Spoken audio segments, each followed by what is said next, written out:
Good morning from WKYT News. I'm Bill Bryant, and we welcome you to Kentucky Newsmakers. Later this morning, we'll hear reaction to the judge's ruling this week that struck down the new Kentucky pension law before it's to go into effect. As you know, an appeal is promised in that. But first, Lexington Mayor Jim Gray is looking ahead to his last 6 months at City Hall, and he intends to be busy. As you know, Gray opted to run for the Democratic nomination for Congress, and he lost the May primary to Amy McGrath. Gray won Fayette County, where Lexington voters have elected him vice mayor, mayor twice, voted for him for the U.S. Senate and for the congressional seat. On election night, Gray gave an upbeat speech, and he talked about the work ahead at City Hall and seemed to leave the disappointment of the primary in the dust. The city has just passed a new budget. Leaders are considering where to move City Hall, potentially. Some questions have been raised about parking revenue on streets over a big swap in streets and property. Mayor Gray is also helping oversee plans for Lexington's upcoming 4th of July celebration. Mayor Jim Gray, welcome back to Kentucky Newsmakers. Thanks for coming in. Kind of your first visit with us since that primary. Well, I appreciate you bringing me on, Bill, after that primary. Let's look back at that just a little bit. You know, obviously disappointing to lose for you. Were you in a tough race the whole time for that Democratic nomination? You know, Amy is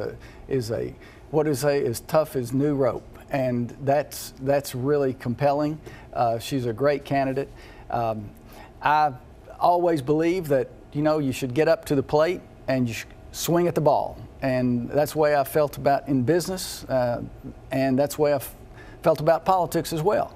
So, you know, we had a tough campaign. Come out of that campaign, I said the next day I'm back at work, and I am enthusiastically supporting Amy McGrath for her race for Congress in the fall. Why are you so emphatic about that? Well, first thing is that I believe the Congress is a check on this president. And I would agree with historians like John Meacham and Doris Kearns Goodwin, who say that this president is perhaps the worst in history, certainly the worst in my lifetime. This is a man who gets up every morning, it seems, and tries to divide us rather than unite us, who tweets like an 8th grader, a schoolyard bully, who thumbs his nose at our allies, and who simply can't tell the truth. Now, Bill, you and I grew up in a time when the story was, or we were taught, that George Washington, as president, couldn't tell a lie. This guy can't tell the truth. And that's unfortunate for the country because it sends the wrong signals to young people and to everyone else. And it changes behaviors. And that's what is terribly regrettable about the condition that we've got today. Obviously, the Republicans running in the fall will point to the strong economy. They will point to some potential deal being made here with North Korea to end that situation. Don't you think this will be, though, a very tough race as both sides try to make their cases in the fall? Yeah, very likely will be a tough race, no question about that. But the midterms for the party in power at the presidential level have always been tough for the party in power, and that's why it's encouraging for the Democrats in the fall. Talk just a little bit more about that race as you were out there. Was there a point where you knew this might be a lost cause? Well, I wouldn't say a lost cause at all, because our polling was good really to the end, to the primary night. But I do remember this, and I've shared this story with Amy. We were in Carlisle for a debate, and a couple and their son came up to me. I was at the front door shaking hands, and they came up to me and they said, "Mayor, you've done a great job in Lexington. You've just done a great job in Lexington." They talked to me for about 2 minutes, and then they walked over and started talking to Amy, and they talked to Amy for 20 minutes. And I knew then that I was in trouble. Fresh face, was that? Fresh face, I would say yes, that Amy presented a fresh face, and of course she's got a great narrative and a great biography, serving in the military, and that's very compelling. So to that voter's point, hindsight being 2020, do you now wish you had run for a third term as mayor of Lexington? I don't. I have no regrets. I said, Bill, that you got to step up to the plate and you got to swing at the ball, and you got to do that when your opportunity is present. And I have enjoyed being mayor, but you know, the founders didn't intend for us to have these jobs forever. I've enjoyed being mayor. I say routinely that even on a bad day, it's been a great job. I also go on to say that if you have a deep need to be loved, do not run for mayor. Work in a pet store perhaps instead. But it has been a great job. On election night, many remarked at how upbeat you were. I mean, there you were, defeated in a race that you were, at least in the beginning, were favored to win, and you could see the sun beginning to set on your tenure at City Hall, but yet you were very upbeat that night. What was at play in your mind that evening? Well, to be honest, a campaign is really, really tough. And fundraising, the challenge of fundraising, both in a primary, we exceeded our expectations in fundraising in the primary. And the fall was going to be a really tough fundraising venture as well.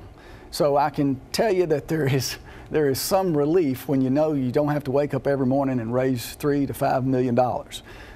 That said, I always knew and have always known in every race. I say I've lost races, I've won races. And you actually learn more from losing than you do from winning. And that was true for me in the private sector and business as well. When we'd lose a project, you know, we'd do a post-mortem and we'd say, well, this is what we learned from that. As you can be so candid now and talk about, you know, the fundraising, the time it took and that sort of thing. I mean, now, when you think about these candidates for Congress running every 2 years, I mean, they just about have to spend half of their day raising money, don't they? As much as I believe in public service, and I said this in this campaign, I said it in 2016 in federal campaigns, that, you know, Citizens United, it must be repealed. Now, it's going to take a constitutional amendment to do that, but this big money in politics is poisonous to the system. It's just poisonous. And yes, it means that you have to do fundraising all the time. And that's got to compromise policy making. I grew up in, Bill Natcher was our representative in Southern Kentucky in the 2nd District for years. And he never took a campaign contribution. It's almost unbelievable to think about that today. Never missed a vote either. Never missed a vote, never took a campaign contribution. Yeah. That's right. Well, Mayor, let's talk about, as we said, your last 6 months at City Hall. How does that hit you, first of all? I mean, as you look ahead, do you intend to be busy, but then there's going to come the day where you walk out and do something else? Well, you know, what I've learned is that when you start a new chapter, you start looking ahead, and you start planning, and you start imagining where you're going to be before you get there, and that's what I've always done, and that's what I expect I'll be doing now. But right now, I'm busy with what we've got to do here at City Hall. Let's talk about the city budget. It's out. It's tight. What do you like about it? What do you wish you could have done? Well, we've got a $373 million budget, general fund budget, and we focused, as we always have, first on public safety. We're adding 25 firefighters to support a new fire station and our ambulance service.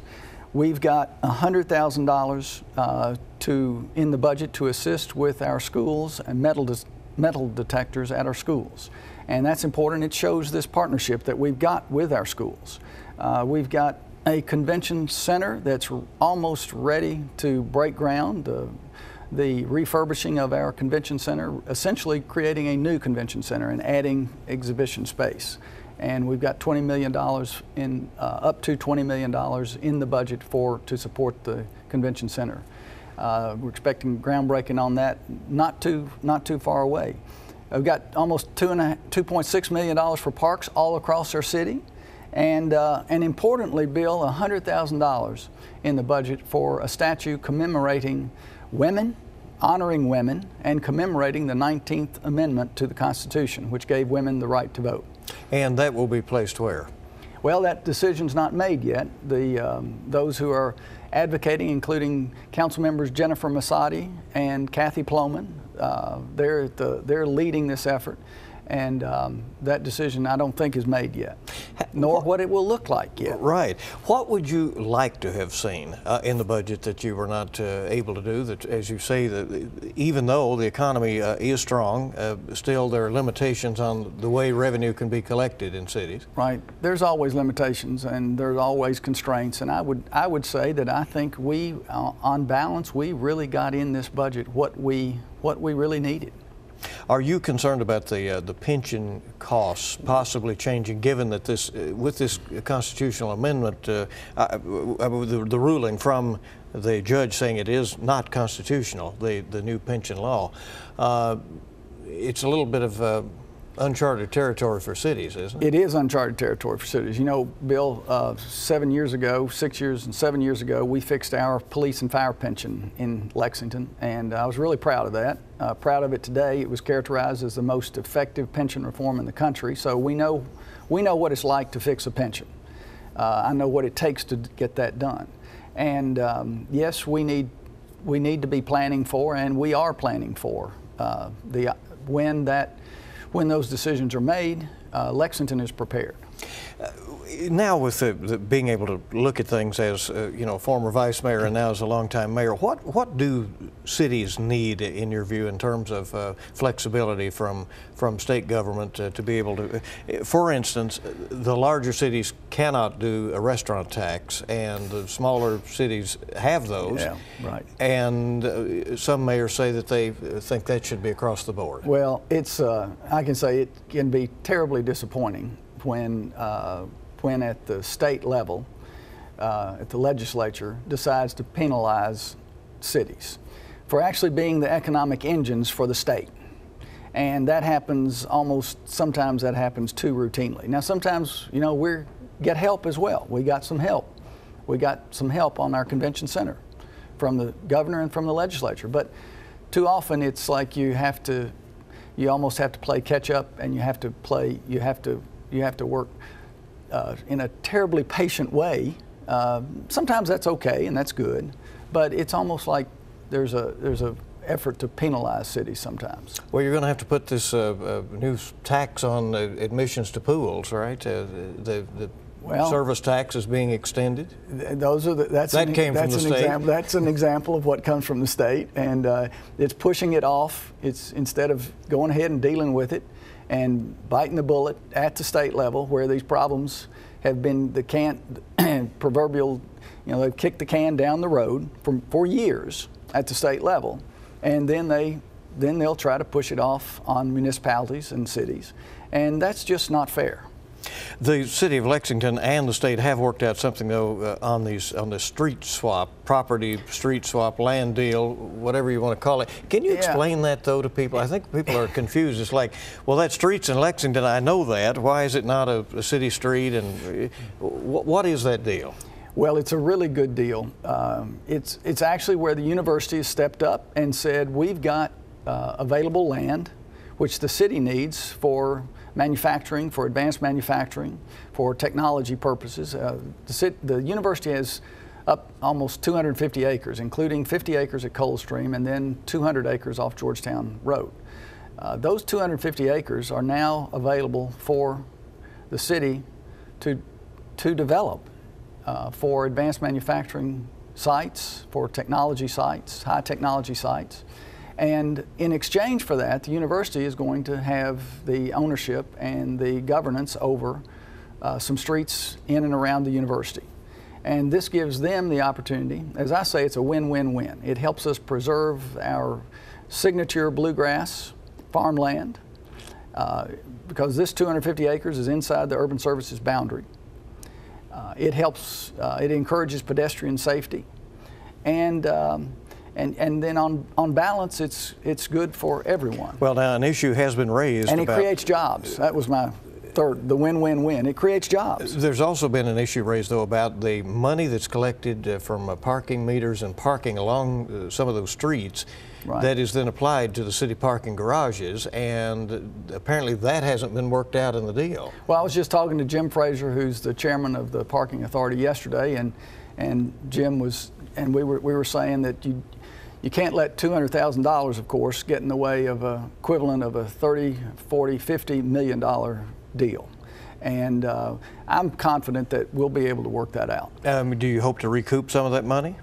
Well, we'll see how that works. We'll see how the parking authority, they've been able to manage very efficiently since this was transferred into the authority, since our parking metering authority was transferred to the parking authority, and our parking garages were all transferred to the parking authority. And I really commend Jim Frazier for the work that he's done. Lexington Mayor Jim Gray is with us right now. He's about to begin his last months in office. We'll talk about some more things. Will there be a new city hall? Will it be at the Lexington Herald-Leader building? Town Center keeps going up, and 4th of July. That and more on the way. Welcome back to WKYT's Kentucky Newsmakers, and we're glad you're with us today as we're visiting with Lexington Mayor Jim Gray. We talked about his campaign for Congress that didn't work out, and how what he wants to do in these last 6 months in office. And you say you're ready to go with that. Okay, while the dust was clearing from the primary, this word came out that City Hall may go where the Lexington Herald-Leader building is now. Is that something you favor? Well, let's look at this in the context. 40 years ago, almost, Bill, City Hall was moved into the current old Lafayette Hotel building. It was designed as a hotel in the early 1900s. It functioned as a hotel for years, and when it became available and when it was vacant, that's when City Hall moved in, and it was designed to be a temporary move. Now, regrettably, we've been there for 40 years, I would say, because it's been like been held together with Band-Aids. It's very costly to maintain those facilities. There was an fully independent committee panel that examined several proposals that were offered to the city. It was independent of any input, even from me or from council members. And this independent committee of city employees came up with the recommendation to do a city hall at the location of the current Herald-Leader building. Now, you have a construction background. Does it make sense to you? Well, from what I've seen, it's a sensible proposal. And you know, that would, if the seat of government shifts there, it could change the complexion of downtown some, right? Well, you could have, I would say that that's a good way to characterize it, because you would have a city hall on one bookend of the city, and then you would have the convention center on the other bookend of really what amounts to as a small downtown. But this is an issue that's before the city council today, and it'd be up to the council to actually make its decision on moving forward with it. It's a challenging, it's a tough decision. You know, as I said, we've been in the City Hall location that we're in today as a temporary move for 40 years. So whatever decision is made today is a long-term decision. That's a long-term stay there, right? Yeah. City Center, as it is now known, Center Point, as we knew it for a decade, is going up. Are you pleased with the progress that we finally see there? Well, you know, you see the glazing going up on the perimeter of the building today, the glass going up, and then you see the apartments going up as well, the mixed-use space. So that's exciting.